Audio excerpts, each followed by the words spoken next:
नाज़रीन आदाब, हमारे खास प्रोग्राम नौजवान हिंदुस्तान में आपका इस्तकबाल है। हमारे पुराने शोज देखकर आपको अंदाजा हो गया होगा कि हमारे इस शो का मकसद नौजवानों तक रोजगार की नई और अहम जानकारियां पहुंचाना है।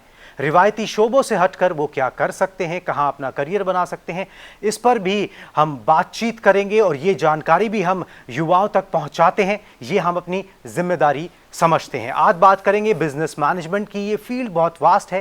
पहले सिर्फ 4 स्ट्रीम्स में इसकी पढ़ाई होती थी, मगर अब बहुत सारे आयाम इसके साथ जुड़ गए हैं, जैसे कि agri management, dairy management, hospital management, retail management, risk management. List बहुत लंबी है। हर जगह पर बिजनेस मैनेजमेंट की ज़रूरत आन पड़ी है। इंडस्ट्री की डिमांड के मुताबिक कॉलेजेस कोर्स डिज़ाइन कर रहे हैं और वैसे ही बच्चों को पढ़ाया जा रहा है। क्या नए ट्रेंड्स हैं, क्या नई अपॉर्चुनिटीज़ हैं, इस पर बात करने के लिए एक बहुत ही स्पेशल मेहमान हमारे साथ स्टूडियो में मौजूद है। मैं उनका इंट्रोडक्शन करा देता हूं। SRCC की प्रिंसिपल और प्रोफेसर सिमरत कौर जी, आपका बहुत बहुत स्वागत है, इस्तकबाल है आपका। इससे पहले मैम आप चर्चा शुरू करें, एक पैकेज दिखा देते हैं अपने व्यूवर्स को, ताकि उनको अंदाजा हो जाए कि बिजनेस मैनेजमेंट कैसे उनके लिए एक बेहतर करियर ऑप्शन साबित हो सकता है। जी, बिजनेस में कामयाबी हासिल करना इस बात पर मुनहसर करता है कि बिजनेस मैनेजमेंट कैसे किया जा रहा है। कारोबार को आगे बढ़ाने में बेहतर मैनेजमेंट का होना बेहद ही ज़रूरी होता है। बिजनेस मैनेजमेंट का मतलब होता है एंटरप्राइजेज या बिजनेस को चलाने के लिए ज़रूरी मैनेजमेंट स्किल्स के बारे में पूरी जानकारी और नज़रिया, जैसे प्लानिंग, ऑर्गेनाइजिंग, एग्जीक्यूशन, डायरेक्शन से लेकर इम्प्लीमेंटेशन तक सारे कामों को अंजाम देना और मुख्तलिफ डिपार्टमेंट के बीच कोऑर्डिनेशन भी कायम करना। मौजूदा वक्त में बिजनेस मैनेजमेंट इतना वसी सब्जेक्ट हो गया है कि इसमें हम किसी भी फील्ड को शामिल कर सकते हैं। पिछले कुछ सालों में हमने देखा है कि मैनेजमेंट की फील्ड में एक से बढ़कर एक नए शोबे उभर कर सामने आए हैं। इनमें dairy management, hospital management, aviation management, waste management, agri business management शामिल है। मैनेजमेंट की फील्ड में जहां कई नए ट्रेंड्स आ रहे हैं, वहीं इन बदलाव ने नौजवानों के लिए करियर अपॉर्चुनिटीज़ को भी दोगुना कर दिया है। तो ये अब आपको पता लग गया होगा कि किस तरीके की फील्ड है और कैसे इसमें करियर बनाया जा सकता है। मगर हम एक्सपर्ट से बातचीत करते हैं। मैम, सरल भाषा में जो लोग जानना चाहें, जो नौजवान जानना चाहें, चाहे वो शहरों में रहते हैं, इंटीरियर में रहते हैं, कि बिजनेस मैनेजमेंट आखिर है क्या? बिज़नेस मैनेजमेंट एक कोर्स है जो इंडिया में तकरीबन 30 इयर्स पहले से बहुत ज़्यादा इस्टेब्लिश हो गया है और इसकी पॉपुलैरिटी बहुत बढ़ गई है। हर तरह के स्ट्रीम के बच्चे इसमें आ सकते हैं as a post graduation level. अधिकतर जो बेस्ट ऑफ द इंस्टीट्यूशंस हैं उसमें इंजीनियरों का, स्टूडेंट्स का ज़्यादा ज़रिया होता है, लेकिन हमारे पास बीकॉम के बच्चे, BA इकोनॉमिक्स ऑनर्स के बच्चे, plain stream of BCom pass, BA pass के बच्चे आते हैं, डॉक्टर्स भी आते हैं, लॉयर्स भी आते हैं। तो इतनी पॉपुलैरिटी है कि हर किसी को जहाँ पर भी स्पेशलाइजेशन करनी है, अपने पीछे के जितना भी उनका स्ट्रीम्स में उन्होंने पढ़ाई करी है, अल्टीमेटली उनको भी लगता है कि शायद प्रोग्रेशन ऑफ करियर पाथ जब तक MBA की डिग्री नहीं आती है वो कहीं ना कहीं अधूरी रह जाएगी। शुरू में आपको अच्छी जॉब मिल जाएगी, लेकिन जैसे ही आप मैनेजमेंट काडर की तरफ बढ़ रहे हैं, उस जगह मैनेजिंग अ बिजनेस ऑर्गेनाइजेशन और योर ओन स्टार्टअप बहुत अहम रखता है और हर तरह से बच्चे आते हैं। अब इसमें पढ़ाया क्या क्या जाता है, जैसे आपने कहा, ये अल्टीमेटली मुद्दा क्या है, मैनेजिंग ऑफ बिजनेसेस। बिल्कुल। तो हर स्ट्रीम हम लोग बच्चों को बताते हैं। इसके अंदर नौजवान इसके अंदर मार्केटिंग की टेक्निक सीखते हैं, फाइनेंस की टेक्निक सीखते हैं, IT की टेक्निक सीखते हैं, HR ह्यूमन रिसोर्स की टेक्निक सीखते हैं।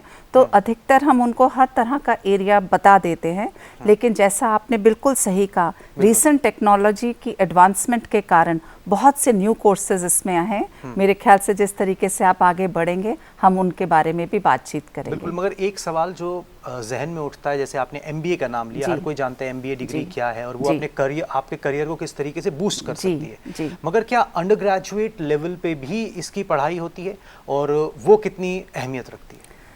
सर, अंडर ग्रेजुएट में हमारा बैचलर ऑफ बिजनेस मैनेजमेंट के भी कोर्सेज होते हैं, जैसे BBA कहते हैं। लेकिन ये देखा गया है कि ज़्यादातर बच्चों को जिनका करियर के अंदर एडवांसमेंट एक बहुत ऑब्जेक्टिव फंक्शन है, वो ऑफन अपना ग्रेजुएशन के बाद अपनी पढ़ाई को नहीं रोकते हैं, वो पीजी की तरफ ज़रूर बढ़ते हैं। तो जो हमारा छोटा बच्चा जिसने अंडर ग्रेजुएशन भी मैनेजमेंट कोर्सेज में करी है, प्लेसमेंट बढ़िया होती है शुरू में, लेकिन अल्टीमेटली या वो 3 या 4 साल के बाद काम करने के बाद फिर से एक MBA डिग्री की तरफ ज़रूर पढ़ाई करते हैं, क्योंकि जो कॉन्सेप्ट्स आप एक स्टूडेंट सीखते हैं 18 से 21 साल में, शायद वो बिल्कुल डिफरेंट होता है जो आप 22 या 25 की उम्र में सीखते हैं। और अगर आपको इसके साथ में ये भी जोड़ दूं कि फॉरेन की जो यूनिवर्सिटीज़ हैं सर कुणाल जी, वो इनफैक्ट इवन पोस्ट ग्रेजुएशन के बाद डायरेक्ट बच्चा भी नहीं लेते हैं MBA में।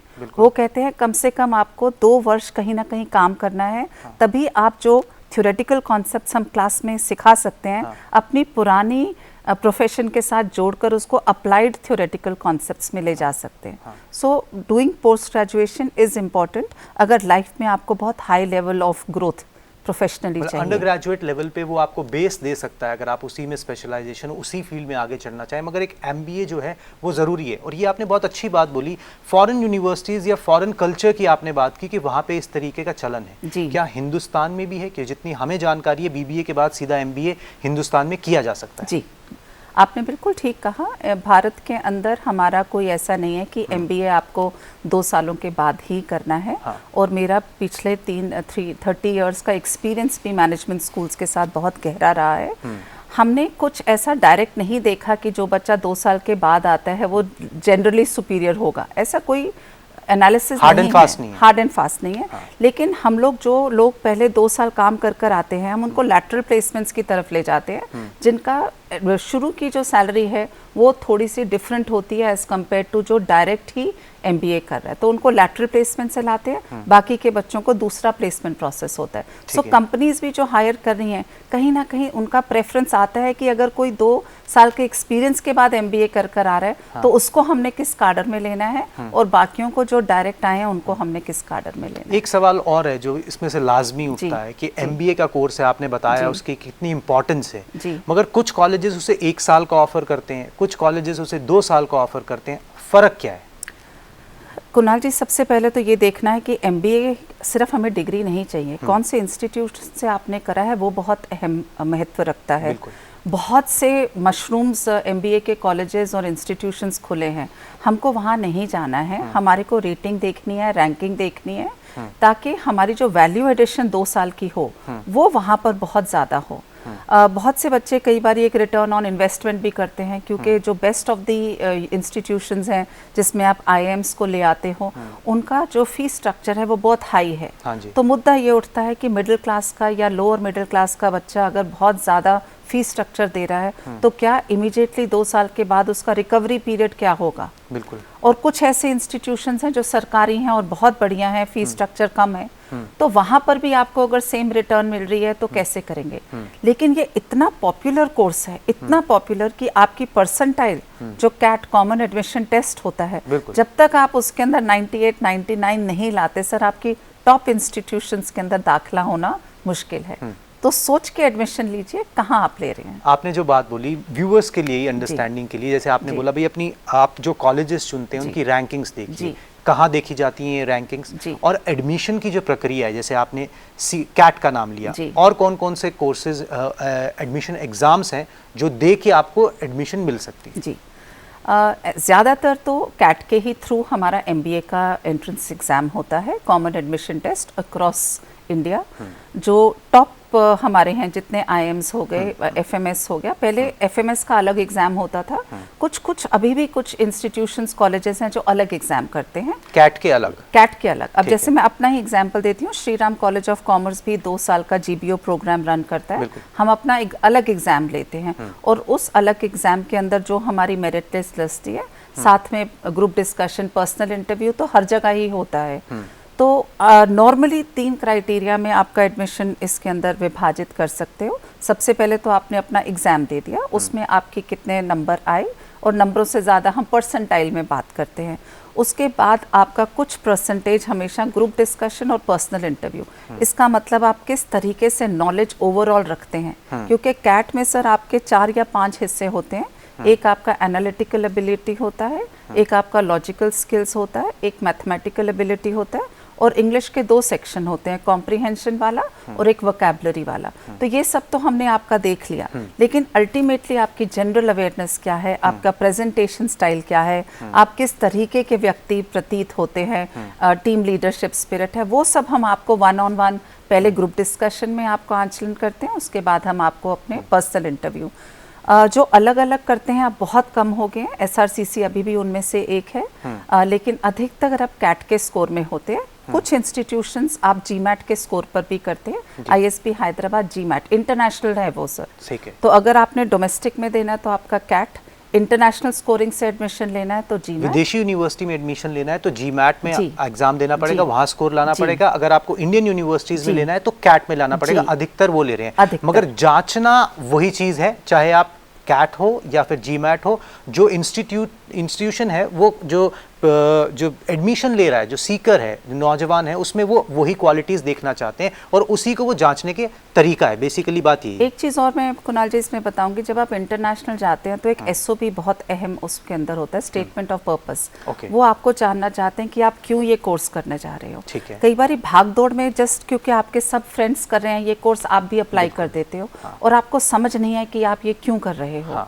तो बाहर की यूनिवर्सिटीज़ में बहुत ज़्यादा अहमियत दी जाती है कि आपका statement of purpose, ultimately life का ऑब्जेक्टिव आपका क्या है और उसके अंदर जो आपके पीछे की पढ़ाई है वो कहाँ तक अलाइंड है आपका MBA कोर्स करने के लिए।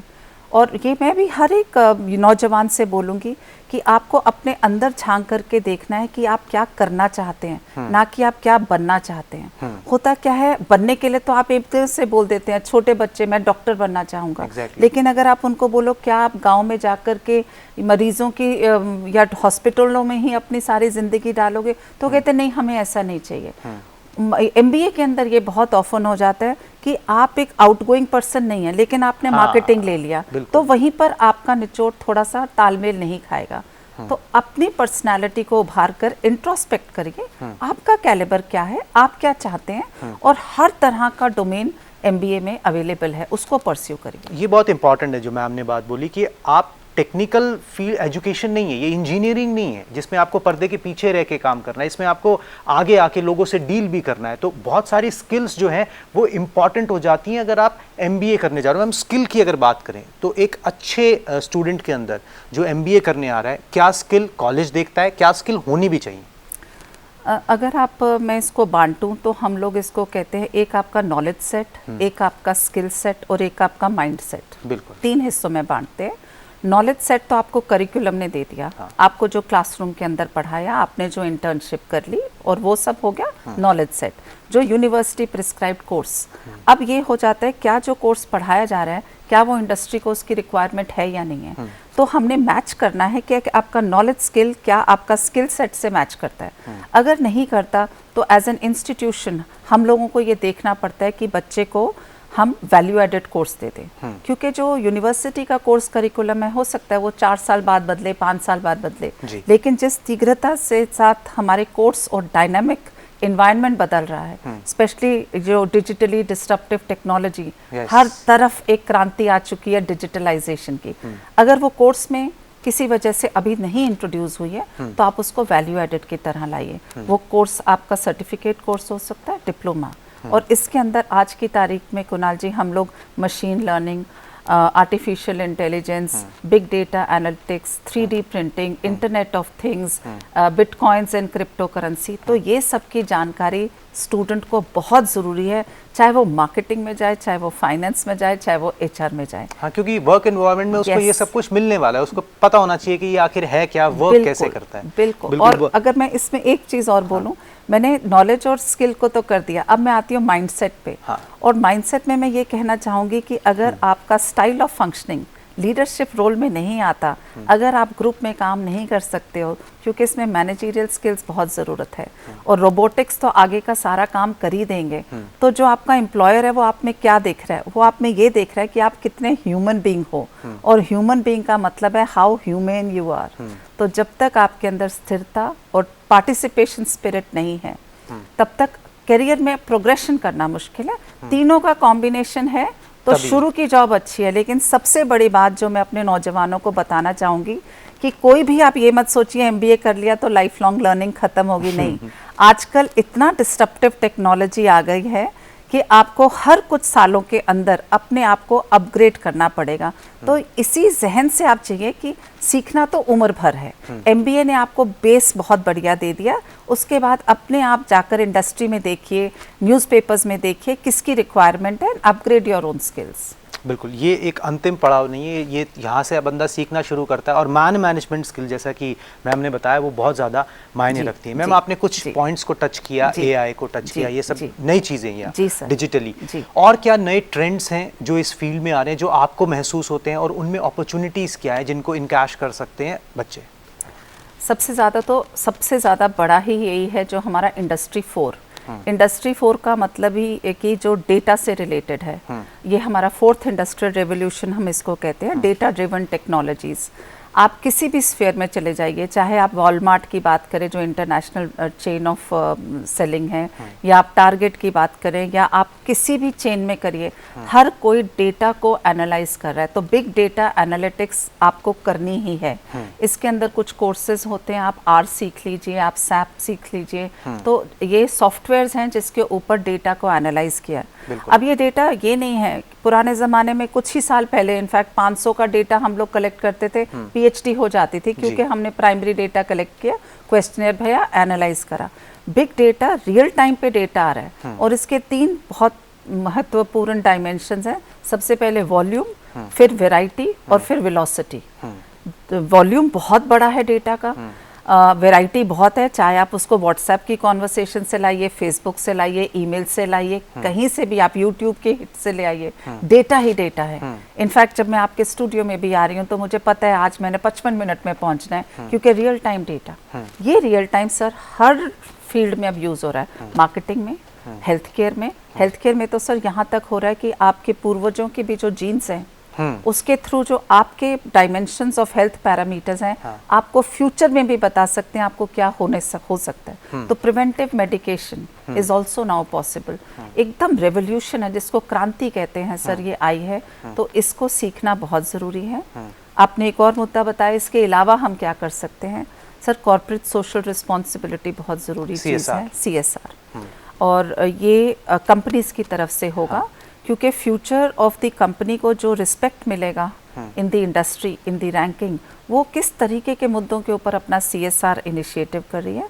और तीसरा, मैं 4 बोलूँगी, तीसरा मेरा ये है कि आपने सस्टेनेबिलिटी के ऊपर क्या काम किया, ना कि अपने कंपनी के प्रॉफिट की सस्टेनेबिलिटी पे, लेकिन पूरे वर्ल्ड की सस्टेनेबिलिटी पे। आपने अपनी फैक्ट्रियों में, स्पेशली जो एनर्जी इंटेंसिव हैं, उसमें एनर्जी इंटेंसिटी को कम करने के लिए आपने क्या प्रोग्राम्स किए, बहुत ज़रूरी है। बिल्कुल। और चौथा जो मैं आपको कह रही थी सर, आजकल एक ग्लोबलाइजेशन का ईरा है। आजकल थोड़ा सा हड़बड़ाया हुआ है ग्लोबलाइजेशन, चाहे वो आयात हो, निर्यात हो, FDI, FII, वॉलेटाइल है। लेकिन हमारे स्टूडेंट्स को इसके बारे में जानकारी होना बहुत आवश्यक है। तो ये सारे स्पेशलाइजेशंस हैं जो आपको कराई जाती हैं। MBA आप जब आप करने जाते हो, बेसिकली पहला साल जो होता है वो जनरल होता है, उसके बाद आप एक स्पेशलाइजेशन चूज़ कर सकते हो, और फिर जैसे आप बिग डेटा में स्पेशलाइजेशन कर सकते हो, या मार्केटिंग में कर सकते हो, या फाइनेंस में कर सकते हो, वो आपके स्किल सेट और आपकी मर्जी के ऊपर है। मैम, दूसरा, आप SRCC में भी एक ग्लोबल बिजनेस ऑपरेशन का प्रोग्राम है, बिजनेस मैनेजमेंट प्रोग्राम है, बिल्कुल। वो किसको टारगेट करता है, किन बच्चों को करना चाहिए, और जॉब अपॉर्चुनिटीज़ उसके बाद क्या है? जी, हमारा जो ग्लोबल बिजनेस ऑपरेशंस है, ये तकरीबन 20 साल पुराना कोर्स है। और सबसे बड़ी बात इसकी ये है कि 1991 में जब हम लोगों ने न्यू इकोनॉमिक पॉलिसी को अडॉप्ट किया था, उसके अंदर सबसे महत्वपूर्ण बात जो बाकी पॉलिसी से डिस्टिंग्विश करती थी, वो थी कि हम अपना देश को किस हद तक बाकियों से अलाइन करेंगे, और हमने मार्केट ओरिएंटेड पॉलिसीज़ को अडॉप्ट करा। तो इन पॉलिसीज़ को हम लिबरलाइजेशन, प्राइवेटाइजेशन और ग्लोबलाइजेशन के नाम से जानते हैं। तो वो जो सर ग्लोबलाइजेशन वर्ड है, हमने उसी का ग्लोबल बिजनेस ऑपरेशंस खोला कि हम अपने स्टूडेंट्स को इस तरीके की एजुकेशन दें कि आगे जा कर के वो लोग ग्लोबलाइज्ड वर्ल्ड में उनको जो मार्केटिंग है, डोमेस्टिक मार्केटिंग के अलावा इंटरनेशनल मार्केटिंग के बारे में पता होना चाहिए, उनको इंटरनेशनल टूल्स ऑफ फाइनेंस के ऊपर पता होना चाहिए, इंटरनेशनल टेक्निक्स ऑफ ऑडिटिंग जो कंसल्टेंसी होती है वो भी ग्लोबलाइज्ड ईरा में होनी चाहिए। और जहाँ कहीं पर भी हमें लगता है कि करिकुलम कहीं पर पीछे है, हम इमीडिएटली बच्चे को कवर अप कर देते हैं वैल्यू एडेड कोर्सेज के साथ। बिल्कुल। और कोर्सेरा हमारे स्टूडेंट्स कर रहे हैं, मेरे ख्याल से 1500 से ज़्यादा कोर्सेज हमने स्टूडेंट्स को दे दिए हैं कि आप किसके अंदर अपने आप को स्पेशलाइज करना चाह रहे हो। तो बहुत एक पॉजिटिव इन्वायरमेंट है। और रही बात इसके बाद बच्चे को कहाँ पर जॉब अपॉर्चुनिटीज़ मिलेंगी, वो मार्केटिंग फर्म्स को जा सकते हैं, वो फाइनेंस कंपनीज को जा सकते हैं, वो इन्वेस्टमेंट बैंकर्स बन सकते हैं, वो हेल्थ सेक्टर में जा सकते हैं। और आजकल के बच्चे तो जो हमारे टाइम पे नहीं था, स्टार्टअप्स में जा सकते हैं।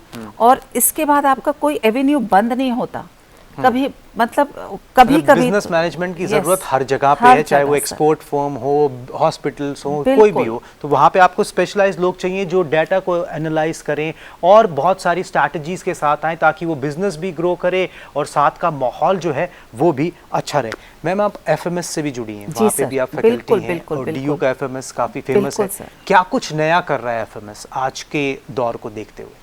सारी चीज़ें, दिल्ली यूनिवर्सिटी का अगर आप एफएमएस देखें तो बहुत इंफ्रास्ट्रक्चरली हम लोग आईएम से थोड़े कम हैं, क्योंकि अगर आप आईएम्स को देखें उनका बहुत एक्सपेंस में इंफ्रास्ट्रक्चर है, acres and acres of land. हमारा दिल्ली के अंदर होने के कारण फिजिकल इंफ्रास्ट्रक्चर कम है, लिमिटेड है, लेकिन जब हम क्लासरूम के अंदर टीचिंग दे रहे हैं, जो हमारा टीचिंग लर्निंग आउटकम है, इट इज़ एट पार।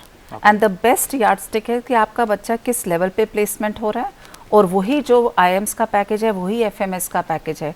तो वहीं हमें पता चल जाता है कि there is no distinction between how we are upbringing our students और हम क्या नया कर रहे हैं। आई थिंक स्टूडेंट ड्रिवन जहाँ पर ऑर्गेनाइजेशन होगी, अगर वो इंस्टीट्यूट अपने आप नहीं दे रहा, वो स्टूडेंट आपको ड्राइव करेगा। और चाहे वो एसआरसीसी का बच्चा हो, चाहे वो एफएमएस का बच्चा हो, इतने वेल रेड बच्चे हैं कि ना सिर्फ सप्लाई साइड से हम उनको प्रोवाइड कर रहे हैं, वो डिमांड भी कर रहे हैं। तो सर, डिमांड और सप्लाई का जो ये मिक्स है, ये मोस्ट ऑफ द इंस्टीट्यूशंस को बहुत खूबसूरत इंटरनेशनल रिकग्निशन दे पाता है। बहुत अच्छी बात है कि अच्छे बच्चे निकल रहे हैं वहाँ से और वो जाके कुछ अच्छा काम करेंगे। मैम, आपने बताया कि किस तरीके से बहुत अच्छा काम हो रहा है, एफएमएस में हो रहा है, एसआरसीसी में हो रहा है। अगर हम ग्लोबल लेवल पे बात करें, जब हम इंटरनेट पे भी डालते हैं कि टॉप 10 आप निकालिए एमबीए के कोर्सेज कौन कौन से हैं, यूनिवर्सिटीज़ कौन कौन सी हैं, वहाँ पे भारतीय यूनिवर्सिटीज़ कहाँ ठहरती हैं? क्योंकि जैसे लंदन बिजनेस स्कूल है या हार्वर्ड बिजनेस स्कूल है, उनमें क्या कुछ अलग है जो यहाँ नहीं हो रहा और जिसकी कोशिश जारी है? मैं बताना चाहूँगी कि देखिए, पहले इंडिया के अंदर ज़्यादा रैंकिंग में हमने कभी ध्यान दिया ही नहीं। इंटरनेशनली क्यूएस रैंकिंग्स बहुत देर से आ रही हैं। हमने इंडिया में रैंकिंग फ्रेमवर्क्स को अभी कुछ ही सालों में ही शुरू किया। अब रैंकिंग जब हमने शुरू करी तो हमें पता चला कि हम कुछ काम ऐसे कर रहे थे जो रैंकिंग में नहीं आते हैं, और कुछ काम हम कर सकते थे जो रैंकिंग में आ सकते हैं। तो जैसे ही अक्रॉस दी एजुकेशनल इंस्टीट्यूशंस आपने वो पैरामीटर बता दिए कि किस पैरामीटर में आपको जांचा जाएगा, रैंकिंग के लिए, चाहे वो टीचिंग लर्निंग आउटकम हो, चाहे वो इंक्लूसिविटी हो, चाहे वो आपका इंफ्रास्ट्रक्चर अपग्रेडेशन हो, तो most of the educational institutions are now aligning. तो मैं ये नहीं कहूँगी कि हमने कुछ गलत किया, हमसे एक्सपेक्ट ऑटोमेटिकली हमने अपने आप को क्यूएस रैंकिंग में नहीं किया। और जहाँ पर हम दो जगहों में पिछड़ रहे हैं कुणाल जी, वो एक है, हमने अपने एलुमनाई का नेटवर्क आज तक हार्नेस नहीं किया। Connectivity to your alma matter, हर कोई कनेक्टेड है दिल से, लेकिन आज की तारीख में हमने उनको इस wealth of our alma mater हमने लाना शुरू करा है। और मैं सिर्फ एक एसोसिएशन की या एजुकेशन इंस्टीट्यूशन की बात नहीं कर रही हूँ, I am speaking as a policy matter on educational institution. और आप ग्लोबली जब भी देखोगे तो हमारे 3 पिलर्स होने चाहिए उम्दा इंस्टीट्यूशन बनाने के लिए, जिसके अंदर सबसे पहला है टैलेंट। आपका बच्चा कैसा है, आपका टीचर कैसा है, और रिसर्च कैसा है। रिसर्च में हम बहुत पिछड़े हुए हैं। इन जनरल हमारा रिसर्च इंटरनेशनल लेवल से बहुत कम है। इसका मैं आपको बीच में रोक रहा हूँ, रिसर्च, क्योंकि मैं भी मानता हूँ ये बात, रिसर्च में पिछड़ने का कारण क्या है? या फंड्स की कमी है या फिर इंक्लिनेशन की कमी है? दोनों की। मैं ये मेरा पर्सनल मानना है कि अगर टीचर मोटिवेटेड है और इंक्लाइंड है, पैसा अपने आप आ जाएगा। कई बारी पैसा पड़ा भी हुआ है और आप फिर भी रिसर्च नहीं कर रहे हो, तो फिर क्या है? कभी होता है, लेकिन सोशल साइंसेज में पैसे की कमी नहीं आती क्योंकि हमारा रिसर्च प्रोजेक्ट ज़्यादा मनी इंटेंसिव नहीं है। हाँ। लेकिन अगर आप साइंसेस के अंदर रिसर्च करना चाह रहे हो तो बहुत बड़ी लैब्स चाहिए, इक्विपमेंट्स चाहिए, जो हो सकता है कि कई बारी हम लोग एज एन इमर्जिंग इकोनॉमी इतना बढ़िया इंफ्रास्ट्रक्चर नहीं दे सकते, लेकिन ह्यूमैनिटीज़ एंड सोशल साइंसेज में तो ऐसा नहीं है। नहीं। तो फिर ऐसा क्या है कि हम लोग रिसर्च नहीं कर रहे हैं। लेकिन जैसा कि मैंने कहा, माहौल सर बिल्कुल चेंज हो चुका है जब से आपने रैंकिंग फ्रेमवर्क्स को लाए हैं। और न्यू एजुकेशन पॉलिसी में अगर आपने देखा होगा कि सर नेशनल रिसर्च फंड खोल दिया गया है, तो एक रिसर्च फंडिंग की एसोसिएशन है। तो सरकार भी पूरी कोशिश कर रही है कि एक रिसर्च फंडिंग हो। तो सरकार की तरफ से भी रिसर्च को बहुत ज़्यादा प्रोत्साहन दिया जा रहा है और टीचर भी अब समझ गया कि कहीं ना कहीं उसकी आगे का प्रोग्रेशन है वो उसके रिसर्च से जुड़ा हुआ है। आई एम वेरी कॉन्फिडेंट कि आते हुए कुछ समय में रिसर्च बिल्कुल बढ़ेगा। लेकिन एक चीज़ सबको समझनी चाहिए सर, रिसर्च ओवरनाइट नहीं होता। हाँ। इसका आज आप अपने टेक्निक्स और टूल्स देख रहे हैं, इसका सही माने में जो पब्लिकेशन तक जाएगा वो कम से कम 4 या 5 साल की जर्नी है। और जिस दिन वो 4 या 5 साल की जर्नी के बाद पब्लिकेशंस आने लग जाएंगे, चाहे वो साइंसेज में हो चाहे वो ह्यूमैनिटीज़ में हो, इंडिया का पब्लिकेशन स्कोर भी बहुत बढ़िया हो जाएगा। और ऑब्वियसली रैंकिंग भी फिर उस हिसाब से इम्प्रूव होती चली जाएगी। आपने माहौल की बात की, माहौल तो पेंडेमिक का थोड़ा सा बना हुआ है। एसआरसीसी उसके अंदर किस तरीके से एजुकेशन इम्पार्ट कर रहा है, ग्लोबल बिजनेस ऑपरेशन हो या फिर नॉर्मल दूसरे उसमें भी? मैं कहती हूँ चैलेंज तो है, लेकिन हर चैलेंज में अगर आप अपॉर्चुनिटी को देखिए तो मेरे ख्याल से अपॉर्चुनिटी ही अपॉर्चुनिटी थी। हम सब प्रिंसिपल्स का या हेड ऑफ द इंस्टीट्यूशंस का एक ड्रीम होता है कि हमारा हर टीचर एक ऐसे प्लेटफॉर्म पे आ जाए कि कन्याकुमारी का बच्चा भी उसको देख ले और या पंजाब का बच्चा देख ले, जो पहले नहीं था क्योंकि आपकी टीचिंग क्लासरूम में ही होती थी। आज का क्या है, यूट्यूब पे लेक्चर डाला है, एवरीबडी कैन सी यू। तो एक बहुत बड़ा अपॉर्चुनिटी मिला। एसआरसीसी में हम लोग क्या कर रहे हैं सर, सबसे पहले तो जब पैंडेमिक हुआ, आप मानेंगे नहीं, 23 मार्च के करीब जब हम लोगों ने लॉकडाउन किया, विद इन 2 डेज सर हमारे पूरे टीचर्स ने ऑनलाइन पर जुड़ गए। हम सब सीख रहे थे, लेकिन हमारे अंदर encouragement and motivation to learn था। 15-20 दिनों के अंदर हम सबको अपना अपना कंफर्ट लर्न इंडिविजुअल आ गया, लेकिन इंस्टीट्यूशनल नहीं आया।